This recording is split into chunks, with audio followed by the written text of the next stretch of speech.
नमस्कार, वंदे मातरम। दोस्तों, स्वागत है आप सबका सैनिक पाठशाला में। आज के वीडियो के दो बेहद महत्वपूर्ण जानकारियों को लेकर आया हूं, जैसे आप बोर्ड पर देख पा रहे हैं। दोस्तों, माननीय कोर्ट ने एक ऐसा फैसला सुना दिया जिस फैसले से पेंशनर का पेंशन डबल हो गया। जी हां, जितना पेंशन उनको मिल रहा था उसका अमाउंट डबल हो गया है।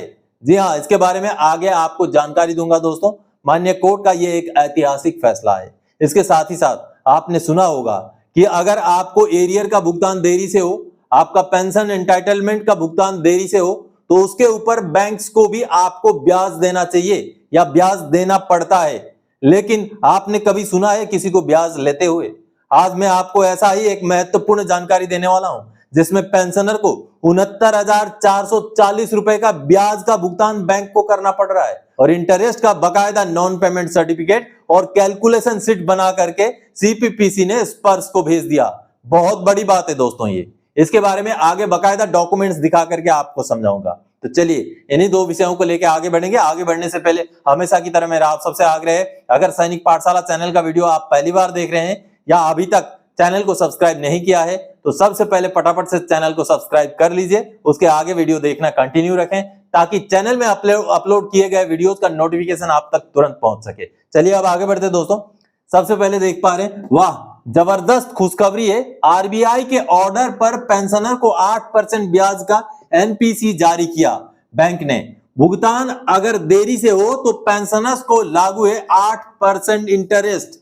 इसके दस्तावेज क्या है? इसके दस्तावेज है पीसीडीए का सर्कुलर 165 और आरबीआई का सर्कुलर 2025। जी हां, 2025 का सर्कुलर भी यही बोलता है।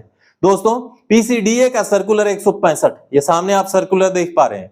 सर्कुलर काफी पुराना है, लेकिन इसी सर्कुलर में साफ साफ लिखा गया है कि अगर पेंशनर को एरियर या उनका पेंशन एंटाइटलमेंट देने में देरी की जाए तो पेंशनर को एरियर के साथ साथ इंटरेस्ट भी लागू है। ये 8 नंबर का पॉइंट आप देखिए, compensation by the agency banks for delay in crediting pension oblique family pension oblique arrear thereof. यानी कि अगर पेंशन का भुगतान में देरी हो, फैमिली पेंशन का भुगतान में देरी हो या एरियर के भुगतान में देरी हो तो पेंशनर को एरियर के साथ साथ इंटरेस्ट भी देना है बैंक ने। यह साफ किया गया इस सर्कुलर में। इसके साथ ही साथ ये सामने आप आरबीआई का सर्कुलर देख पा रहे हैं। अब इस आरबीआई के 2025 का ही सर्कुलर है दोस्तों। अब इस आरबीआई का सर्कुलर में भी मैं आपको पैराग्राफ नंबर 18 में लेके चलता हूं। 18 नंबर पैराग्राफ का जो पहला वाला पॉइंट है उसको अगर आप देखेंगे तो यहां पर भी यही बातें लिखी गई हैं कि एजेंसी बैंक्स अगर एरियर या पेंशन का भुगतान में देरी करें तो 8% के हिसाब से सिंपल इंटरेस्ट का जो इंटरेस्ट है, जो ब्याज है, वो पेंशनर को लागू है, बैंक द्वारा दिया जाना है। ये तो हो गए सर्कुलर या रूलिंग्स। लेकिन क्या आपने कभी ऐसा पाया है कि बैंक ने भुगतान में देरी किया हो और पेंशनर को इंटरेस्ट मिला हो? लेकिन अब की बार होने जा रहा जुलाई का ही मसला है दोस्तों। पेंशनर ने जब आरबीआई का वेबसाइट में कंप्लेन कर दिया तब जाकर के आरबीआई ने एक्शन लिया और अब सीपीपीसी ने नॉन पेमेंट सर्टिफिकेट एरियर का भुगतान के ऊपर जो इंटरेस्ट है उसका नॉन पेमेंट सर्टिफिकेट जारी करके भेज दिया है। पेंशनर ने जो जानकारी दी है, उन्होंने आरबीआई में पहले कंप्लेन किया, उस आरबीआई के कंप्लेन के बेस पर उनका ये नॉन पेमेंट सर्टिफिकेट निकाला गया। चलिए डॉक्यूमेंट देखिए दोस्तों। ये पंजाब नेशनल बैंक का नॉन पेमेंट सर्टिफिकेट आप देख पा रहे हैं। CPPC Punjab national bank Jaipur द्वारा जारी किया गया 10 जुलाई 2025 का अभी का नॉन पेमेंट सर्टिफिकेट है। अब इसका ये दोस्तों ये इंटरेस्ट का जो है नॉन पेमेंट सर्टिफिकेट आप देख पा रहे हैं। Regarding NPC of interest payment of arrears of enhance family pension Shrimati Bhagwanti Devi. यानी कि इन पेंशनर को जो एनहांस रेट में फैमिली पेंशन नहीं दिया गया था उसका एरियर का भुगतान अभी बाद में किया गया। अब उस एरियर के ऊपर पेंशनर ने इंटरेस्ट का क्लेम किया। ये देखिए यहाँ पर साफ साफ लिखा गया है, पिछले कुछ पुराने लेटर्स का रेफरेंस देकर के लिखा गया है कि नॉन पेमेंट सर्टिफिकेट जो एरियर है उसका 1,42,501 रुपए का ऑलरेडी जारी किया गया था। लेकिन अब पेंशनर ने दोबारा से जो है कंप्लेन लॉन्च कर दी है। देखिए, pensioner has launched a complain on the CPGRAMS portal and ombudsman portal claiming interest on the arrear amount. दोस्तों, मैं आपको सीपीग्राम्स के बारे में समझाता रहता हूं। ये ओम्बड्समैन पोर्टल क्या होता है ये आगे आपको आज मैं समझाऊंगा। अब देखिए, इसमें जैसे ही पेंशनर ने ग्रीवेंस डाल दिया, जैसे कंप्लेन कर दिया, तो अब ये कार्रवाई हुआ है। और कार्रवाई क्या हुआ है? In the view of the above matter we sought your guidance through letter dated 24 April 2025 Now, in the light of Circular 165, we recommend to pay the interest amount of rupees 69,440 as per sheet attached. यानी कि जो CPPC है उन्होंने PCDA से guidance मांगा था कि pensioner ने इंटरेस्ट का क्लेम किया है, हम क्या करें। तो PCDA ने उनको बोला कि 165 नंबर सर्कुलर के हिसाब से आप एक्शन लें। तो 165 नंबर सर्कुलर के हिसाब से एक्शन लेते हुए अब CPPC ने 69,440 रुपए का इंटरेस्ट का एरियर बना दिया। ये देखिए, और साथ ही कहा कि ये एरियर हमने ब्रांच में नहीं पेमेंट किया है तो आप पेमेंट करें।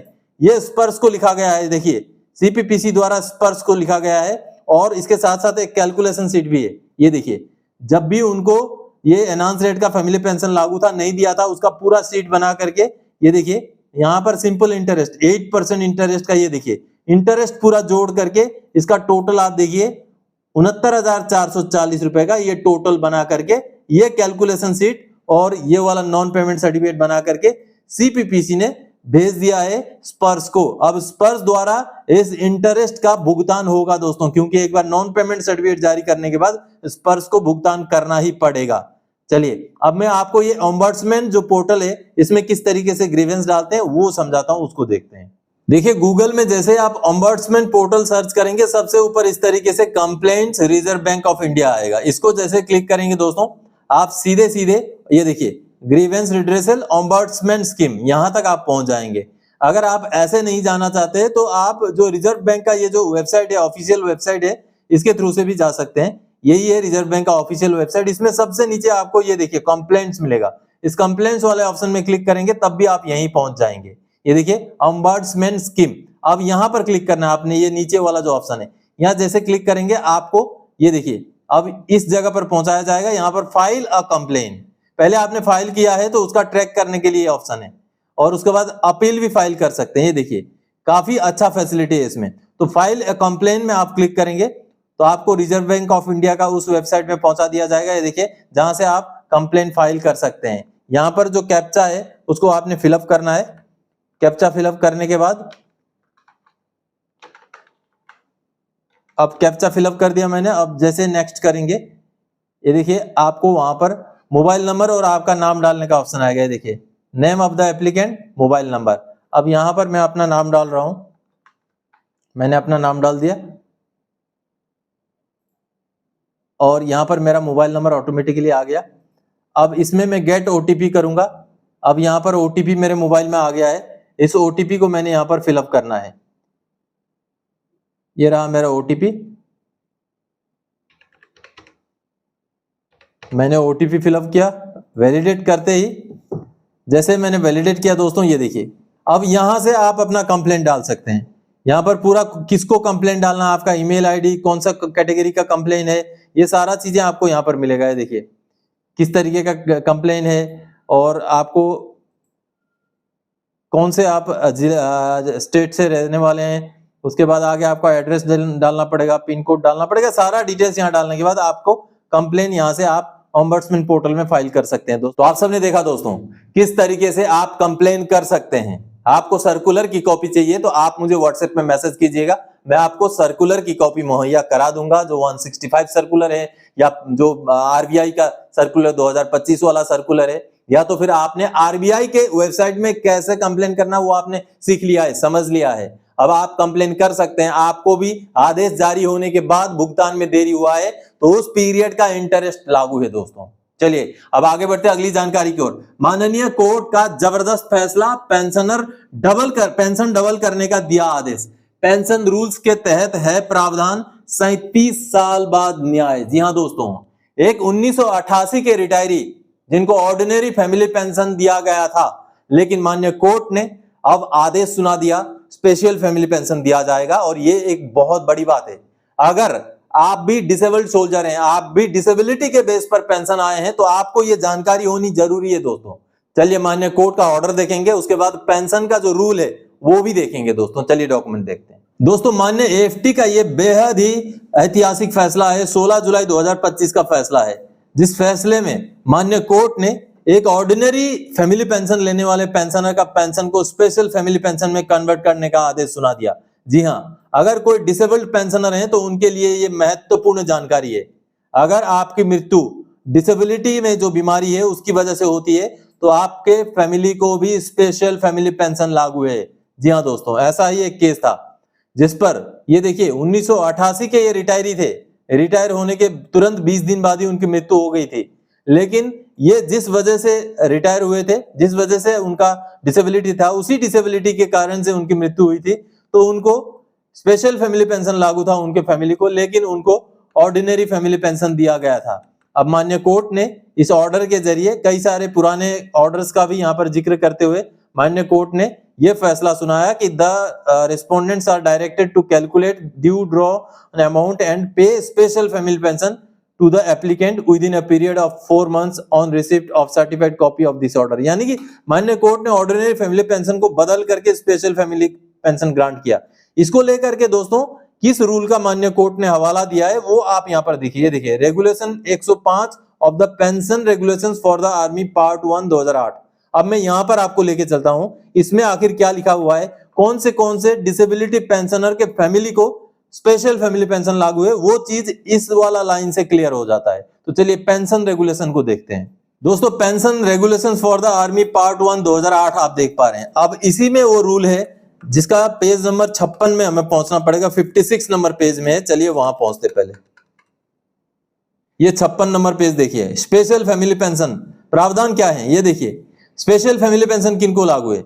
नंबर 1 तो सर्विस के दौरान अगर किसी की मृत्यु एग्रेवेटेड या एट्रीब्यूटेबल केस में हो जाए, सर्विस के दौरान मृत्यु, तब स्पेशल फैमिली पेंशन लागू है। लेकिन कुछ पेंशनर्स को पेंशनर के रिटायरमेंट के बाद उनकी मृत्यु हो जाने पर भी स्पेशल फैमिली पेंशन लागू है। कैसे कंडीशन में? आप यहां पर देखिए, स्पेशल फैमिली पेंशन में भी granted to the family of service personnel if his death occurred in the circumstances mentioned in category B and category C of regulations 82 of the these regulations due to or hastened by। अब ये देखिए reason, owned injury or disease which was attributable to military service, यानी कि कोई military service के attributable to injury की वजह से मृत्यु हो जाए तब भी स्पेशल फैमिली पेंशन लागू है। ये यानी कि सर्विस करते करते ही मृत्यु की बात हो रही है। लेकिन अब दूसरा पॉइंट देखिए, was due to aggravation by service of a owned injury or disease which existed before or arose during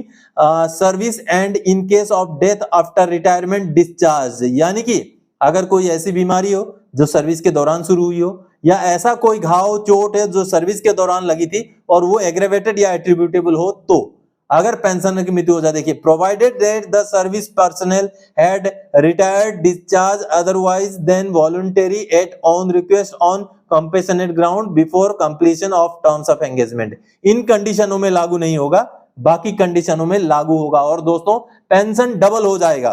कैसे डबल हो जाएगा दोस्तों? ऑर्डिनरी फैमिली पेंशन जो नॉर्मल रेट होता है वो स्पेशल फैमिली पेंशन का आधा होता है। यानी कि आज के डेट में मैं अगर OROP 3 का सिपाही का ordinary family pension normal rate बोलूं तो 12,278 रुपए बेसिक है, लेकिन वहीं अगर 17 साल के सिपाही का स्पेशल फैमिली पेंशन बोले तो वो 24,556 है, ठीक डबल है।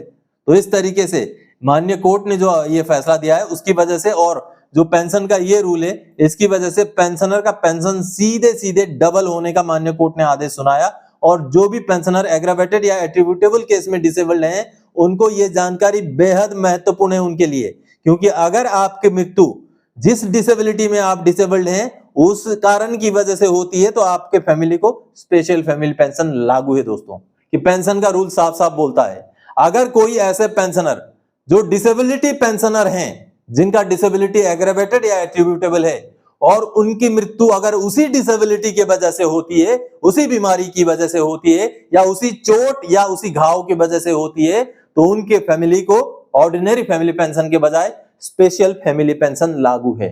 ये साफ है रूल, पेंशन रूल साफ साफ बोलता है। तो अगर आप भी डिसेबिलिटी पेंशनर हैं, एग्रीवेटेड या एट्रीब्यूटेबल आपका केस है, तो ये जानकारी अपने परिवार के साथ जरूर साझा करें, क्योंकि आपकी मृत्यु अगर उसी बीमारी की वजह से हो जाए या उसी चोट की वजह से हो जाए तो आपके फैमिली को family pension special family pension लागू है। तो दोस्तों आज के इस वीडियो में इन्हीं जानकारियों के साथ आया था। आगे और कोई जानकारी आपसे सरोकार रखने वाला विषय लेके मैं फिर से हाजिर हो जाऊंगा। तब तक के लिए जय हिंद दोस्तों।